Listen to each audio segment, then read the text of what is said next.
La nostra grande serata inizia con la famiglia Ewing in un nuovo episodio di Dallas e poi Sono un agente dell'FBI, un film interpretato da Vera Miles e James Stewart. Quindi non mancate all'appuntamento col filmissimo.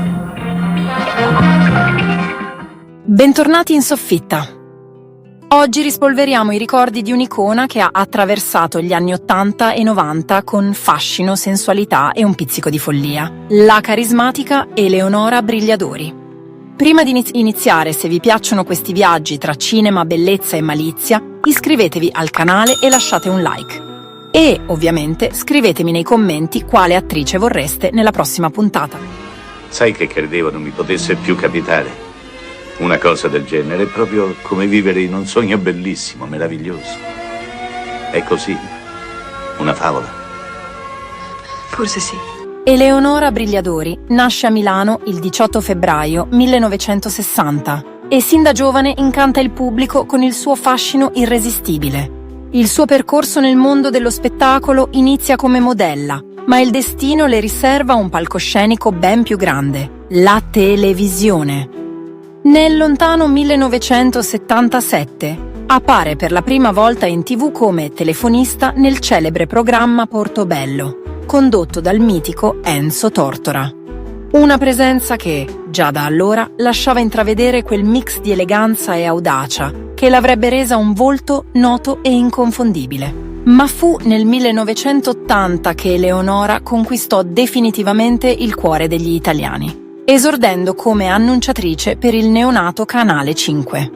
Ricordate quel periodo in cui la televisione era ancora sinonimo di ritmi più lenti e volti familiari? Beh, Eleonora, insieme a Fabrizia Carminati, rivoluzionò quegli schemi, portando uno stile fresco, fuori dagli schemi e decisamente più vivace. Per la vostra serata in allegria, ecco puntuale la rassegna di Don Camillo. Cambiano i personaggi, il film è diventato colori, la regia è di Mario Camerini, ma intanto ritroverete il fascino dei gustosi personaggi creati da Guaresi. E come dimenticare la serata del 16 settembre 1982, quando, in pieno annuncio del palinsesto, fece discutere l'opinione pubblica annunciando non solo la trasmissione di Dallas, ma anche le sue imminenti nozze. Un colpo di scena che fece tremare i cuori e le reti televisive. Passiamo ora ai momenti salienti della sua carriera televisiva. Eleonora ha lasciato il segno non solo come annunciatrice, ma anche come conduttrice di programmi che sono diventati veri e propri cult. Dalla conduzione di Falpalà nel 1983 al coinvolgimento nello show serale Fantastico 5, insieme a Pippo Baudo e Heather Parisi, fino a Fantastico bis nel 1990-91. Perché? È solo perché volevo farti un regalo, tutto qui. Quella che hai è vecchissima. Eleonora ha saputo interpretare con naturalezza e simpatia il ruolo di guida in un mondo in continua evoluzione. Ogni volta, con quel sorriso accattivante e una battuta pronta, riusciva a instaurare un rapporto quasi intimo con il pubblico. Ma non è finita qui. La nostra protagonista ha anche fatto il salto nel grande schermo, partecipando a film che sono diventati veri e propri classici del cinema italiano. Ricordate la commedia di Sergio Corbucci? Sono un fenomeno paranormale, 1985, in cui compare accanto al grande Alberto Sordi. Nelle favole questo succede. Brava, nelle favole. E io dovrei credere alle favole come i bambini? Guarda che i bambini credono proprio alle cose che li fanno felici. Certo. Ma può un uomo sfuggire alla realtà che lo condiziona, rifugiandosi in un mondo irreale, in un mondo che esiste solo nella fantasia? Se qualcuno lo aiuta. O ancora, la spumeggiante Rimini Rimini, 1987, e il provocante La cintura, 1989, dove il suo fascino e, diciamocelo, la sua sensualità hanno illuminato lo schermo. Sì, perché in questi ruoli Eleonora non ha mai avuto timore di mostrarsi in tutta la sua bellezza, anche a costo di spingersi su scene in cui l'erotismo è protagonista. E, ammettiamolo, chi di noi non ha ammirato quel mix di eleganza e audacia? Un vero e proprio inno alla femminilità liberata. Il percorso artistico di Eleonora si è intrecciato anche con il mondo del teatro e delle fiction televisive. Dalle rappresentazioni teatrali, come in Il Cantico dei Cantici, una messa in scena intensa e poetica, fino alle soap opera come Incantesimo 9 del 2007, ha sempre saputo rinnovarsi, mostrando un'ecletticità rara.